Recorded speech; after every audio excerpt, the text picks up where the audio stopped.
Bismillahirrahmanirrahim. Assalamualaikum warahmatullahi wabarakatuh.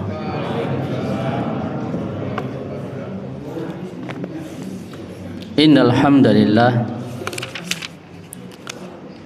nahmaduhu wa nasta'inuhu wa nastaghfiruhu wa natubu ilayh wa na'udzu billahi min shururi anfusina ومن سيئات أعمالنا من يهده الله فلا مضل له ومن يضلل فلا هادي له وأشهد أن لا إله إلا الله وحده لا شريك له وأشهد أن محمدا عبده ورسوله اللهم صل وسلم وبارك على رسولنا محمد وعلى آله وأصحابه ومن تبعهم بإحسان إلى يوم الدين. Amma ba'd. Bapak Ibu kaum muslimin wal muslimat rahimani Allah wa iyyakum. Alhamdulillah, pada kesempatan malam yang berbahagia ini kita masih banyak merasakan dan menerima nikmat yang Allah berikan. Nikmat yang tak bisa kita menghitung, nikmat yang meliputi lahiriah maupun batiniah, nikmat yang kalau kita renungkan nikmat-nikmat tersebut, niscaya kita akan mengetahui bahwa diri ini sangat kufur terhadap nikmat yang Allah berikan dan sangat kurang dalam mensyukuri nikmat-nikmat tersebut. Semoga dengan sedikit kita mengingat bersyukur kepada Allah di setiap kita memulai taklim atau di setiap pagi, setiap petang, wasabbih bihamdi rabbika, bertasbihlah dan bertahmidlah dengan menyebut Rabbmu. Semoga Allah masukkan kita sebagai hamba yang banyak bersyukur kepadanya. Salawat dan juga salam semoga terlimpah dan tercurah untuk Rasul kita Muhammad sallallahu alaihi wasallam, berikut keluarga, para sahabat dan orang-orang yang mengikuti jalan mereka dengan baik sampai akhir dari kehidupan di alam dunia ini. Pada malam hari ini kita akan sampaikan hadis yang terakhir kalau dalam kitab kita ini, yaitu bab bersegera dalam berbuat kebaikan serta anjuran untuk melakukan perbuatan baik dengan tanpa bimbang dan tanpa ragu. Bab yang ke-9 dari kitab Riyadhus Shalihin, hadis yang terakhir, bab yang ke-10 bab yang ke-10. Hadis yang dimaksud adalah hadis dari sahabat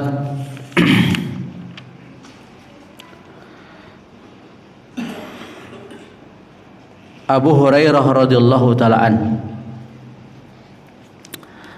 bahwa Rasulullah sallallahu alaihi wasallam beliau bersabda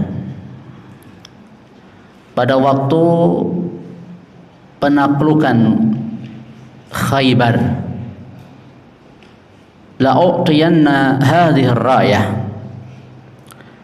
sungguh aku akan serahkan bendera perang ini kepada rajulan, seorang lelaki, yuhibbullah wa rasulahu, di mana lelaki itu mencintai Allah dan Rasulnya, yaftahullah ala yadayhi, dan melalui perantara dia Allah Subhanahu wa taala akan memberikan kemenangan kepadanya. Qala Umar radhiyallahu ta'ala an,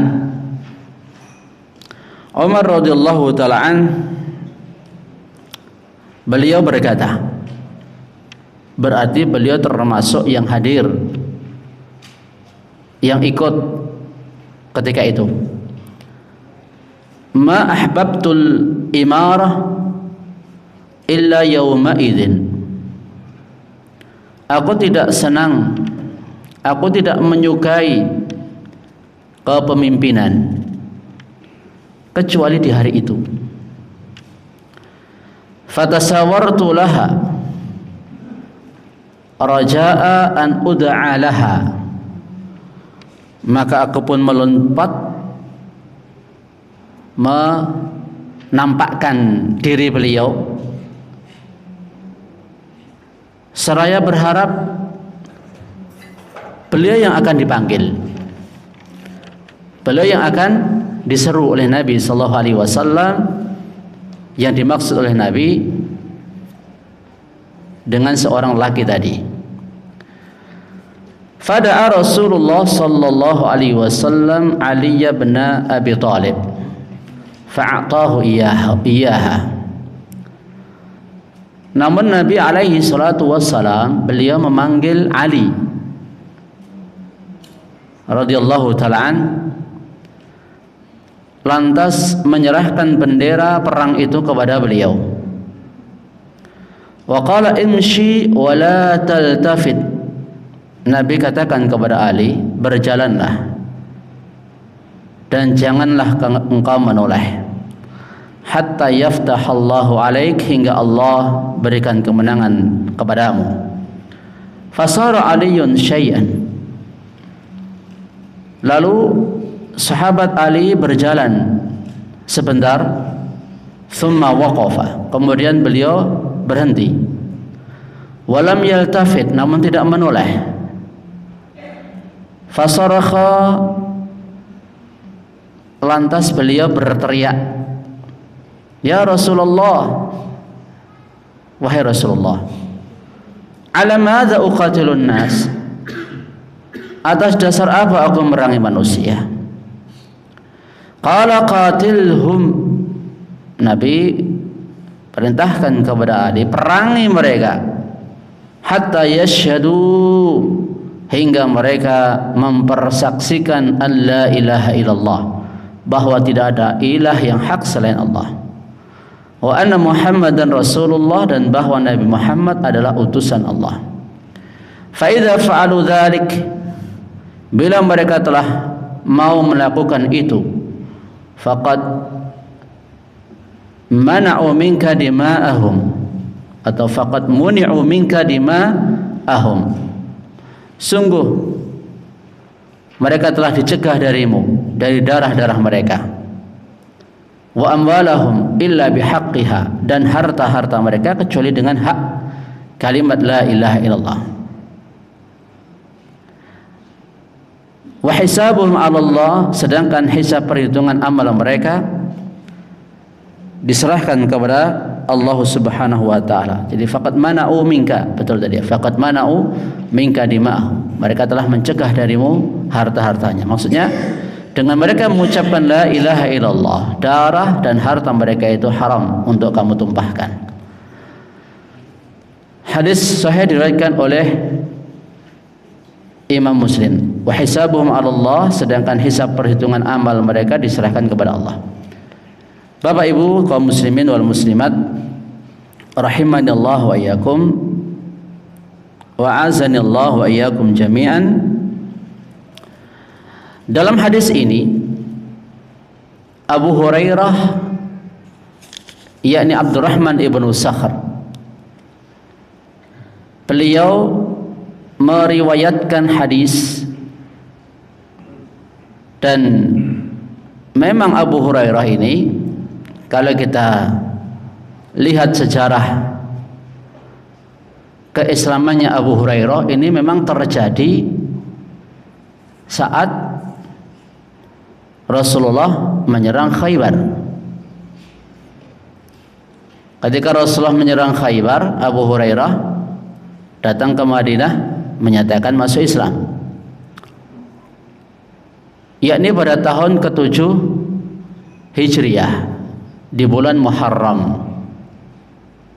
Dan Abu Hurairah radhiyallahu taala an menemani Nabi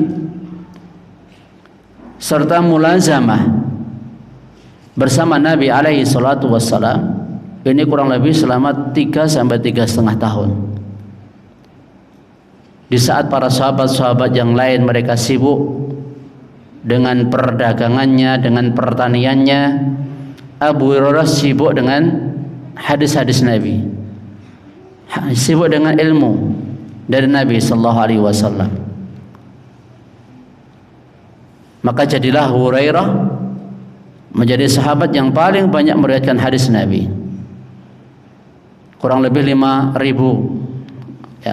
lebih hadis yang diriwayatkan oleh Abu Hurairah dari Nabi sallallahu alaihi wasallam. Jadi keterlambatan ataupun masuk Islamnya Abu Hurairah ini kalau menurut kita kan agak terlambat ya. Tahun ke-7 Hijriah, pada Rasulullah wafat tahun 11 Hijriah. Ya, perang Badar telah berlalu, perang Uhud telah berlalu, masa-masa berat telah berlalu. Ya. Dan perjanjian Hudaybiyah kan terjadi tahun 6 Hijriah.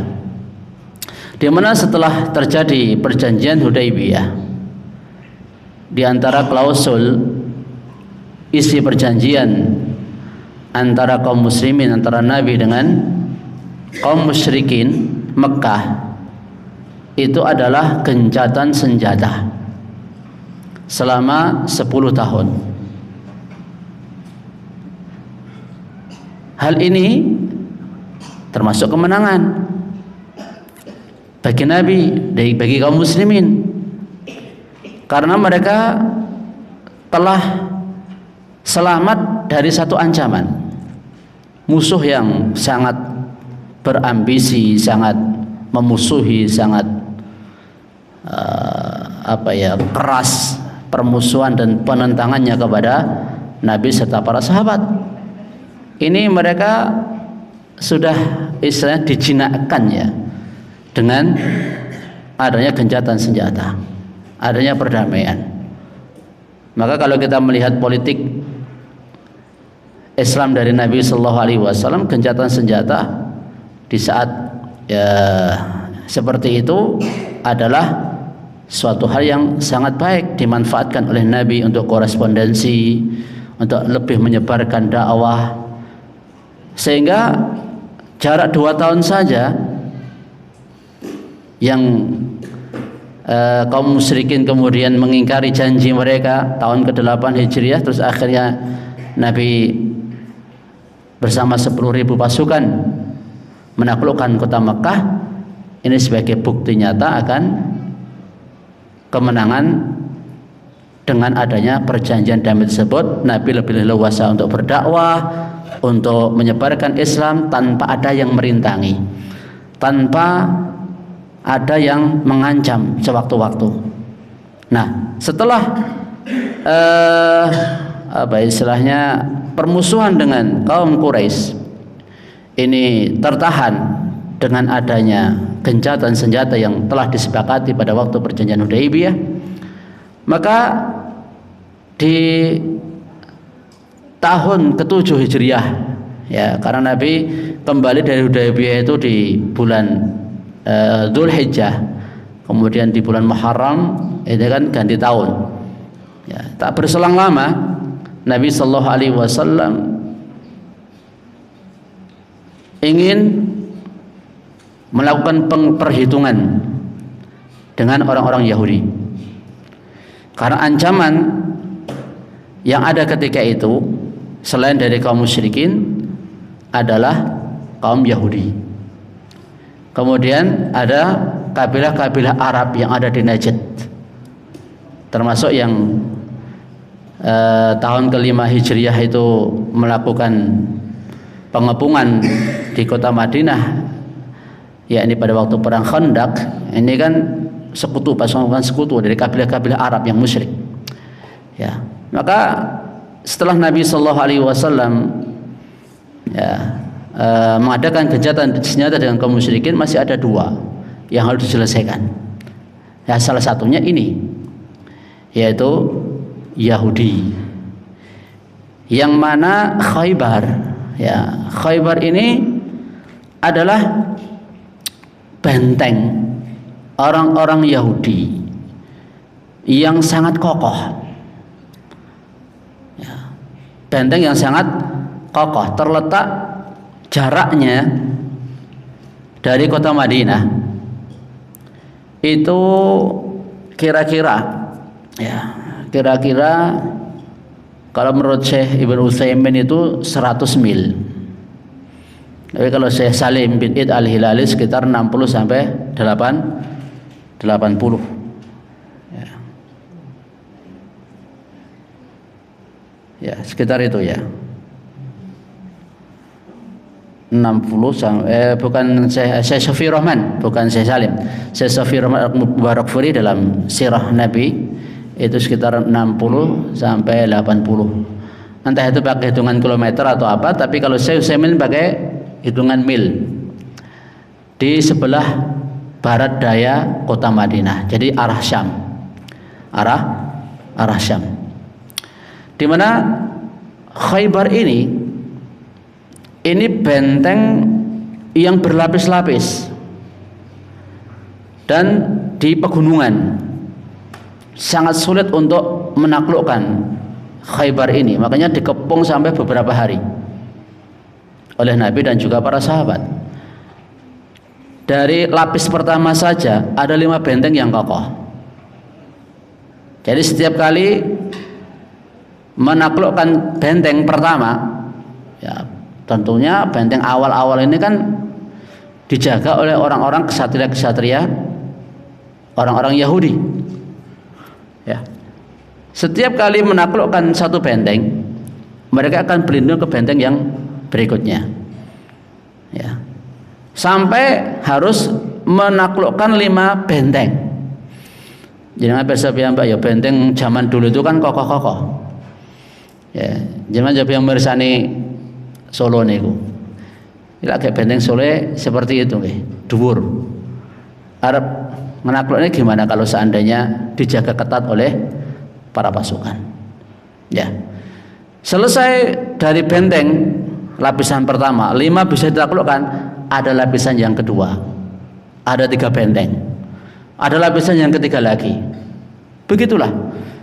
Ya, ketatnya, sengitnya penaklukan kota Khaybar ini. Di mana ya setelah berhasil menaklukkan Khaybar, ini para sahabat-sahabat itu sudah, yang tadinya mereka seringkali lapar, setelah penaklukan Khaybar ini mereka sekarang sudah kenyang dengan kurma, karena banyak pohon kurma di situ, ya, yang dijaga, yang dirawat oleh orang-orang Yahudi. Hasil panen kurmanya banyak, sehingga sampai setelah Khaybar itu berhasil ditaklukkan oleh Nabi dan para sahabat, ada dibagi 3.600-an bagian. Ya, mereka tidak diusir dari Khaybar, tapi hasil panen mereka separuh diserahkan kepada kaum muslimin, separuh untuk mereka. Jadi 1.800 bagian. Ya. Setelah para sahabat mendapatkan bagian tanah Khaybar ini yang isinya kebun-kebun kurma, di mana yang ikut serta di perang Khaybar ini adalah mereka-mereka yang sebelumnya ikut perjanjian Hudaybiyah, yang jumlah mereka menurut Syekh Mubarakfuri sekitar 1.400-an orang. Sekitar 1.400-an orang. Dan Nabi tidak mengikut sertakan yang lain, termasuk orang-orang munafik. Karena memang orang-orang munafik, ya, Bani Ghatafan, mereka ini bersekongkol dengan orang-orang Yahudi yang selama ini membuat kekisruhan, membuat ontran-ontran, juga membuat kekacauan, termasuk menghasut orang-orang musyrik Mekah termasuk menghasut kabilah-kabilah Arab yang lain, termasuk kerjasama dengan kaum munafikin. Itu ya Yahudi yang komplotannya ada di Khaybar tersebut, yang ada di kota Madinah. Yang jaraknya sekitar tadi 100-an mil. Sekitar 100-an mil dari kota Madinah. Maka dari itu Bapak Ibu sekalian rahimallahu wa iyyakum, ya alhamdulillah Khaybar telah berhasil ditaklukkan, sampai-sampai sahabat-sahabat muhajirin yang dahulu mendapatkan bagian kurma dari sahabat-sahabat Ansar. Bukankah ketika muhajirin hijrah dari Mekah ke Madinah, mereka dipersaudarakan oleh Nabi dengan kaum Ansar, dan kaum Ansar memberi bagian kebun kurma misalnya, atau hasil kurma kepada para sahabat muhajirin itu dikembalikan. Karena apa? Sudah cukup dari rampasan perang Khaybar. Ini menunjukkan banyak enggak ini asetnya orang-orang Yahudi itu? Banyak sekali itu. Ya, sampai-sampai sahabat kan mengatakan begitu. Belum pernah kami kenyang kecuali setelah ditaklukkannya Khaybar. Ya, tapi ya berat, bukan main. Ada satu kesatria Yahudi namanya Mahrab. Mahrab ini dikatakan satu orang ini setara dengan kekuatan 1000 orang. Jangan narap ngadepi wong kaya ngono ki wani ora kira. Ya, satu orang ini, kesatria Yahudi ini setara sebanding dengan 1000 orang. Dalam sirah Mubarakfuri disebutkan seperti itu. Ya. Ada Amir, seorang sahabat yang perang tanding sama Mahrab ini, tapi akhirnya dia terbunuh. Kemudian sahabat Ali bin Abi Thalib yang kemudian berhasil membunuh Mahrab ini. Ya, itu sepenggal kisah dari peristiwa perang Khaybar, di mana ya itulah karakternya orang-orang Yahudi. Mereka itu penakut. Ya, lah buktinya mereka penakut apa? Bentengnya sampai berlapis-lapis kan? Iya toh. Bentengnya sampai berlapis-lapis itu. Nah, setiap pelapis ada terdiri banyak benteng. Ya, walaupun mereka secara peralatan, secara persenjataan atau secara kesiapan mereka itu jauh di bawah kaum muslimin. Kalau kota Madinah kan enggak seketat itu ya penjagaannya. Wong dulu mau diserang Gotofan saja, pasukan sekutu saja, yang diandalkan oleh kaum muslimin apa? Gali parit toh, bukan buat benteng. Ya, gali parit. Kira-kira parit sama benteng itu lebih kokoh mana? Hah? Jangan sepakat parit sama benteng lebih kokoh mana? Tapi itulah iman, ya. Mereka itu dengan iman itu mereka lebih yakin sama Allah Subhanahu wa taala. Ya, juga pernah diceritain oleh Ustaz Abdurrahman Ayyub rahimahullah taala. Jadi ketika Afgan perang sama Uni Soviet, beliau cerita, ya, mujahid Afgan ini persenjataannya, perlengkapannya itu dekil gitu loh, istilahnya ya nggak pakai seragam militer kayak prajurit-prajurit itu, ala kadarnya gitu loh, kayak gitu aja biidznillah bisa mengalahkan Soviet yang ketika itu raja termasuk negara adik kuasa biidznillah taala. Itu salah satu kenangan saya dengan beliau, cerita tentang bagaimana perjuangan beliau ketika itu di Afghanistan. Bapak Ibu kaum muslimin wal muslimat rahimanallah wa iyyakum. Faedah yang bisa kita ambil, ini salah satu momen yang diceritakan oleh Abu Hurairah radhiyallahu taala anhu adalah tatkala Nabi sallallahu alaihi wasallam di suatu waktu mengatakan bahwa beliau akan menyerahkan bendera ar-rayah, itu ya bendera perang yang akan diserahkan kepada seorang lelaki. seorang laki tersebut nakirah alias apa? Tidak ditentukan si fulan atau si alan. Berarti ini masih ada kesempatan bagi yang hadir ini untuk mendapatkan bendera perang yang dimaksud oleh Nabi alaihi salatu wassalam. Dan Nabi sallallahu alaihi wasallam memberitahu kriteria calon pemegang bendera perang tersebut adalah lelaki yang mencintai Allah dan Rasul. Dari sini kita bisa mengambil faedah. Hendaknya seorang pemimpin, seorang pemegang bendera ini adalah orang-orang yang mencintai Allah dan Rasul. Dan ini merupakan sifat Hizbullah, orang-orang yang berjihad di jalan Allah Subhanahu wa taala. Ya ayyuhalladzina amanu may yartadda minkum 'an dini fasawfa ya'tillahu biqaumin yuhibbuhum wa yuhibbunah adzillatin 'alal mu'minin a'izzatin 'alal kafirin yujahiduna fi sabilillah wa la yakhafuna lawmata la'im dzalika fadlullah yu'tihi man yasha wallahu wasi'un 'alim. Hai orang-orang yang beriman, barang siapa di antara kamu yang murtad dari agamanya, siapa di antara kamu yang murtad dari agamanya, fasawfa ya'tillah, maka Allah akan datangkan suatu kaum. Apa kriteria kaum tersebut? Kaum yang akan menggantikan orang-orang yang enggak layak untuk memimpin di dalam Islam ini. Satu, ya, mereka adalah orang-orang yang Allah mencintai mereka, mereka pun mencintai Allah. Adzillatin 'alal mu'minin, a'izzatin 'alal kafirin. Mereka itu lemah lembut terhadap orang-orang mukmin dan keras, tegas kepada orang-orang kafir. Yujahiduna fi sabilillah. Sebelumnya apa? Yuhibbuhum wa yuhibbun. Ya, yuhibbuhum wa yuhibbuna. Ini sifat yang Allah sebutkan dalam surah Al-Maidah ayat 54 itu. Ya, Allah mencintai mereka, mereka mencintai Allah. Ya, jadi itu kriteria kaum yang akan memimpin, ya, sesuai dengan agama Allah Subhanahu wa taala.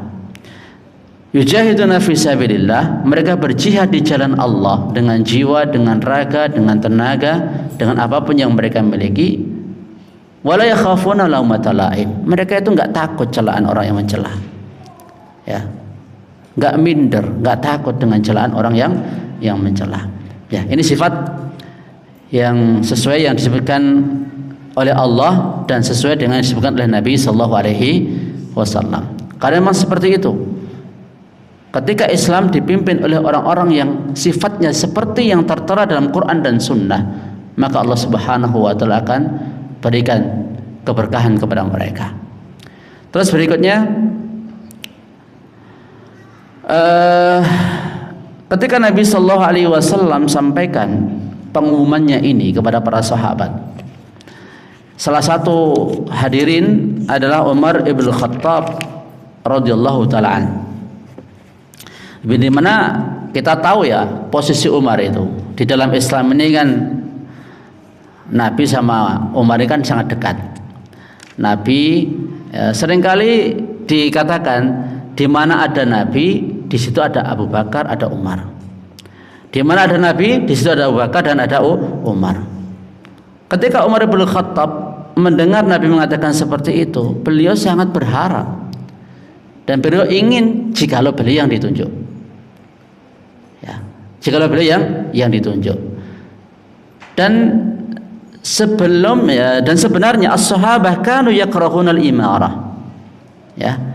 Para sahabat mereka itu enggak senang kepemimpinan. Lima fiha min azimil mas'uliyah, karena memang tanggung jawabnya itu berat. Ya. Tanggung jawab pemimpin itu berat. Maka seringkali ketika kita sebagai yang dipimpin itu mengkritik orang yang memimpin kita, sebenarnya kalau kita mau menyadari jadi pemimpin itu berat. Ya.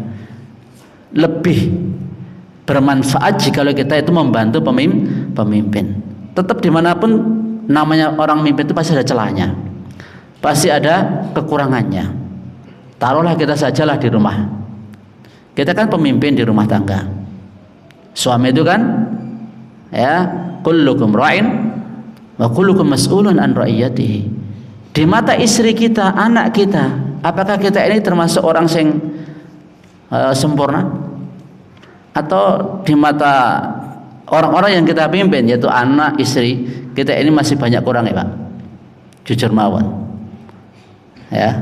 Apakah ada seorang suami, seorang kepala rumah tangga yang Masya Allah istrinya menilai wis pokoknya renek celane babar belas apik kabeh, ya, anak juga seperti itu menilai, ya.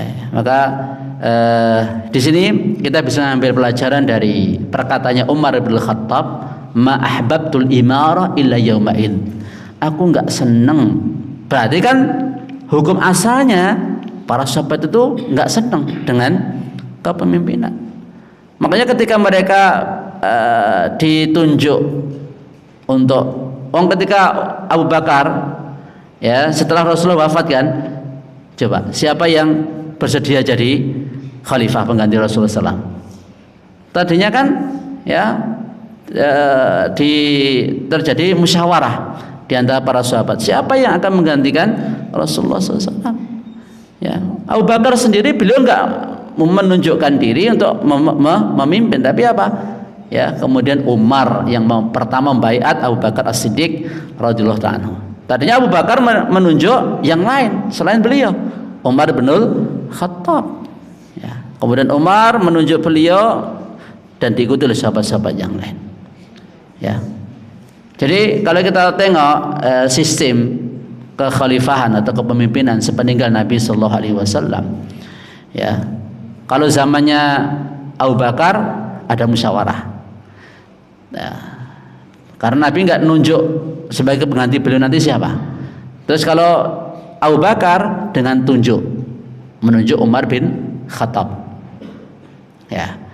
Terus setelah Umar, ya, Umar menunjuk beberapa orang, 6 orang sahabat, yang kemudian silahkan dari 6 orang sahabat itu musyawarah siapa yang diangkat menjadi khalifah. Ya. Itu zamannya Utsman ibnu Affan radhiyallahu taala an.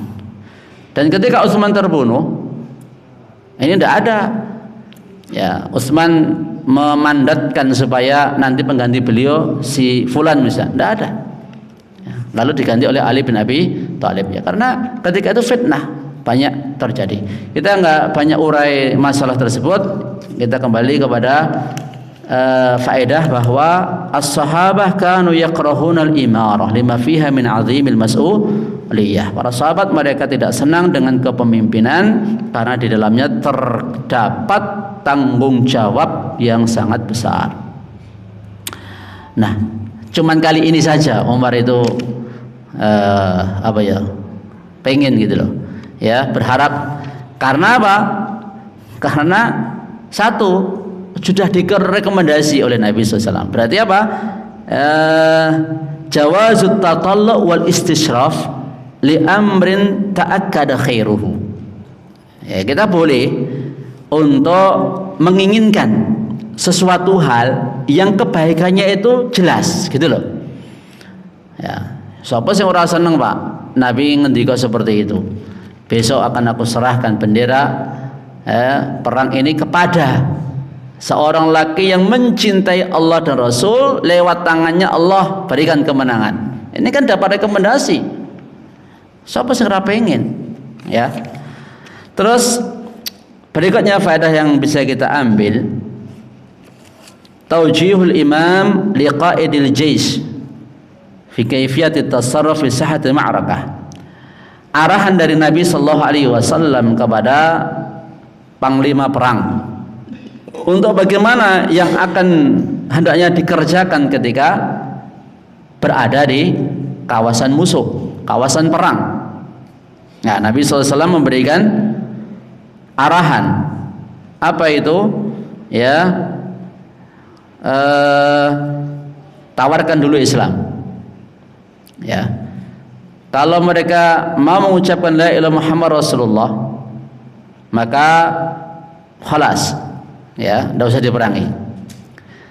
Terus kalau masuk Islam mereka tidak mau, ya, ini dalam apa itu jihad fisabilillah, di sana ada ditawari Islam. Kalau Islam mau nggak mau, bayar jizyah, ya, bayar upeti.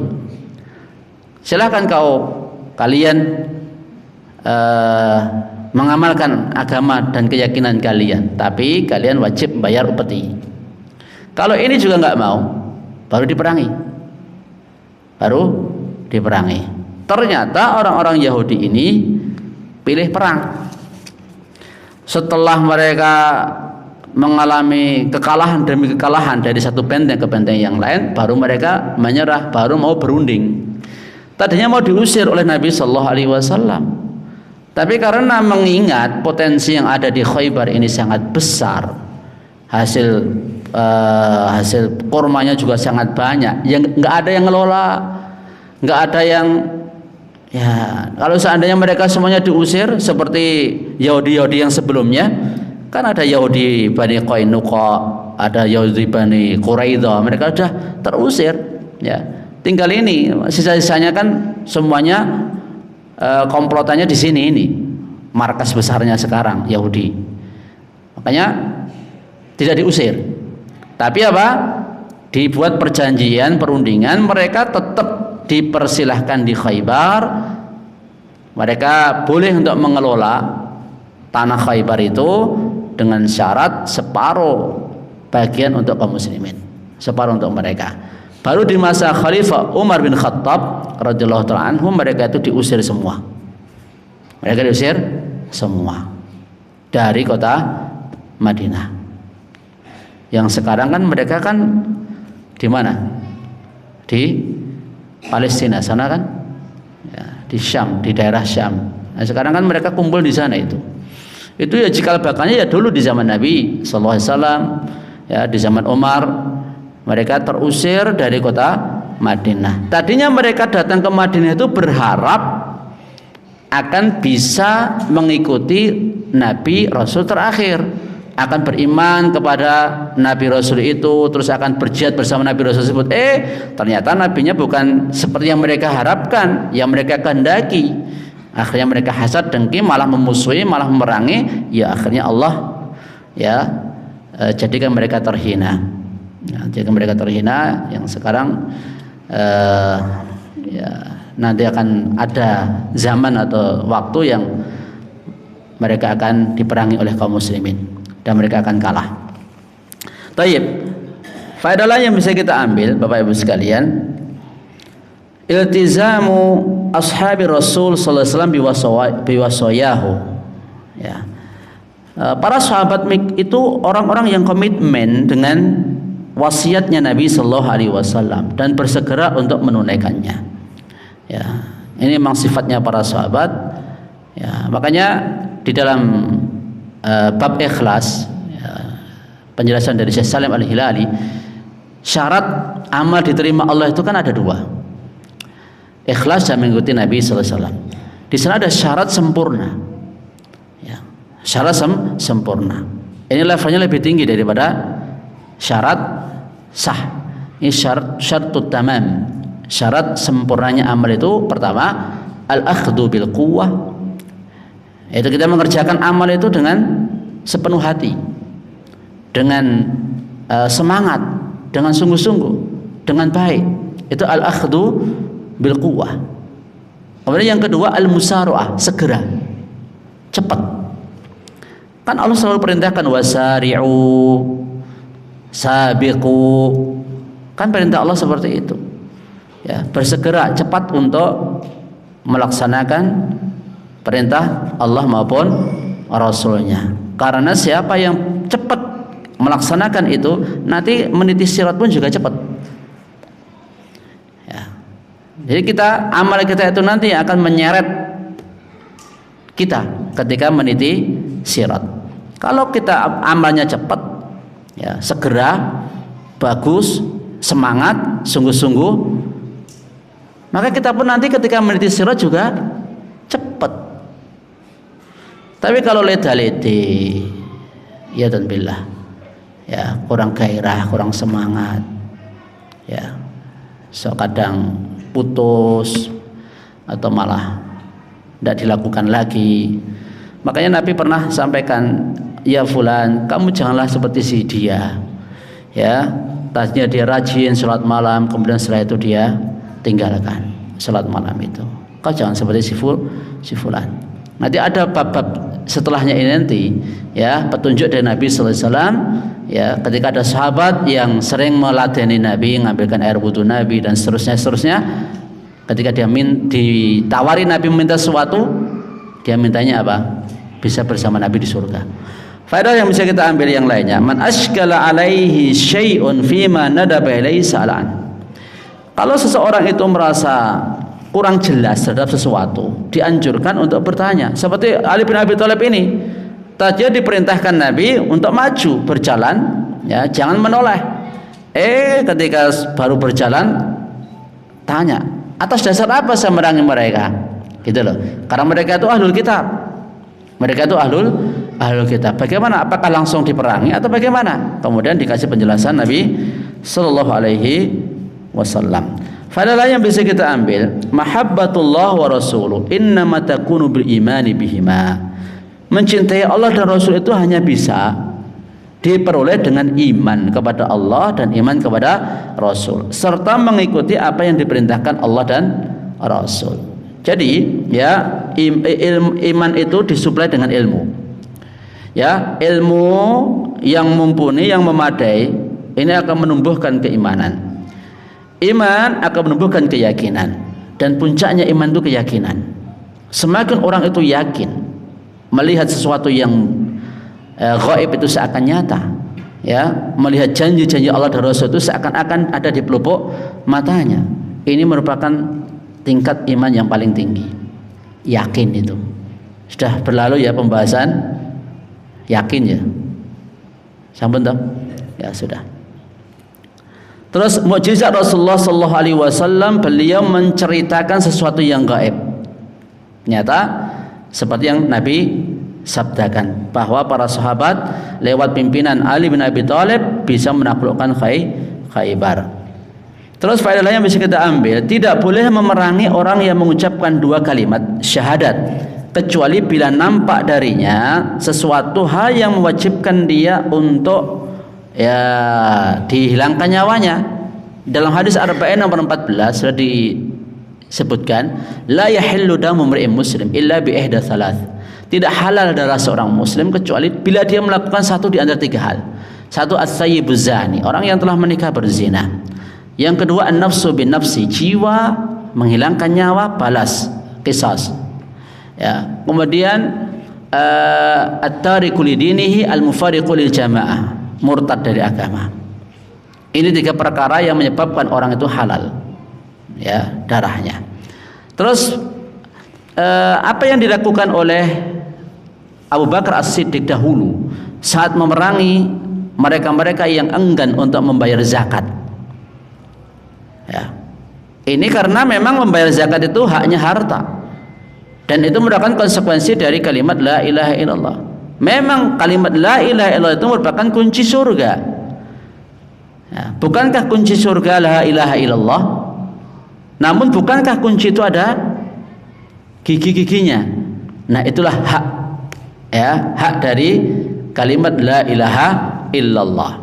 Di sana ada hak harta, ada di sana ada hak jiwa juga ada. Di sana ada beberapa hak yang kalau nggak ditunaikan ya boleh untuk diperangi.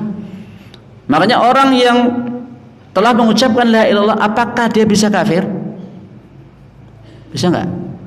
Orang mengucapkan la ilaha illallah, apakah dia bisa kafir? Bisa.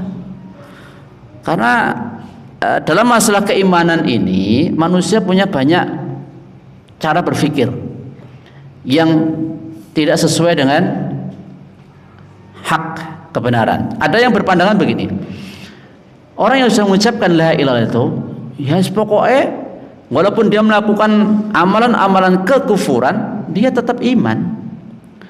Ya, tidak akan menodai, tidak akan mengurangi, tidak akan menafikan imannya dengan dia melakukan entah itu kekufuran, entah itu kemaksiatan. Enggak pengaruh. Seperti hanya juga ya, setan itu enggak akan terpengaruh bila dia melakukan kebaikan. Ya setan ya elak terus gitu loh. Makanya wong wis ngucap la ilaha illallah ya wis. Dia ya sampai matinya ya iman. Bagaimana pemahaman seperti ini? Apakah benar atau salah? Ya. Jadi la ilaha illallah itu butuh amal. Yang membedakan amalnya benar atau enggak itu, ya, itu lihat amalnya orang mukmin dengan amal orang munafik. Orang mukmin, orang munafik sama mengucapkan la ilaha illallah. Apa pembeda mereka antara mukmin dengan kafir, dengan munafik? Bedanya di mana? Di amalnya, bukan di pengucapannya. Bahkan kalau kita tengok orang-orang munafik itu, wa idza ra'aitahum tu'jibuka ajsamuhum wa hay'atuhum wa syakluhum ka'annahum akmalul mu'minina imanan. Kalau Anda perhatikan jasad-jasad mereka, penampilan-penampilan zahir mereka, ya, keadaan mereka, bentuk tubuh mereka, seakan mereka itu akmalul mu'minina imanan, orang-orang yang imannya itu paling sempurna. Wah, penampilannya meyakinkan dia seorang yang imannya paling sempurna. Wa ya'tuna lirrasul, mereka dulu itu datang kepada Nabi SAW, mereka katakan nashhadu innaka la rasulullah, kami bersaksi sesungguhnya Anda benar-benar utusan Allah. Ngomongnya meyakinkan, ya, ditakkid dengan 3 taukid. Ini pengakuannya orang munafik itu. Ngomong yang masalah luar biasa. Pertama dengan nashhadu, ya, ditakkid dengan tiga taukid, ya. Kemudian dengan nashhadu kami bersaksi, yang kedua dengan inna, yang ketiga dengan lam. Maka dibalas oleh Allah, wallahu ya'lamu innaka la rasuluhu wallahu yashhadu innal munafiqina lakadzibun. Dan Allah mengetahui sesungguhnya engkau benar-benar utusannya, dan Allah menyaksikan sesungguhnya orang munafik benar-benar pendusta. Ya, benar-benar pendusta. Maka dari itu Bapak Ibu sekalian, ya, hendaknya kita setelah mengucapkan kalimat la ilaha illallah, yang mana kalimat la ilaha ini kalau ditimbang dengan langit bumi dengan seisinya, ya, kecuali Allah Subhanahu wa taala, akan lebih berat la ilaha illallah. Makanya kita harus selalu memperbaiki amal kita supaya sesuai dengan konsekuensi tuntutan dari kalimat la ilaha illallah. Karena la ilaha illallah punya syarat-syarat, punya rukun-rukun, punya pembatal. Wallahu taala alam bissawab. Yang terakhir, hukum Islam itu menurut yang nampak pada manusia. Adapun yang masalah batinnya itu diserahkan kepada Allah Subhanahu wa taala. Makanya di dunia ini Bapak Ibu sekalian, ya, hukum yang berlaku itu hukum zahir, termasuk jasad. Nikmat yang kita rasakan di dunia ini itu nikmat jasad, jasmaniyah. Roh mengikuti, ya, roh mengikuti. Kemudian nanti di alam akhirat, di alam kubur, ya, di alam kubur itu yang dihukum itu adalah as-sarair, yauma tublas sarair, pada hari ketika dinampakkan isi hati manusia, disingkap itu isi hatinya, ya, dia itu benar atau enggak, dia mukmin atau munafik, dia bagaimana, apakah dia menyembunyikan keburukan dan billah, ya, itu di alam kubur itu yang dibuka hati, ya. Kemudian kalau merasakan nikmat itu ruh yang merasakan, jasmaniyah mengikuti. Hukum yang berlaku di alam kubur, yaitu kalau mendapatkan nikmat atau mendapatkan sengsara, itu yang paling utama merasakan ruh, jasad mengikuti.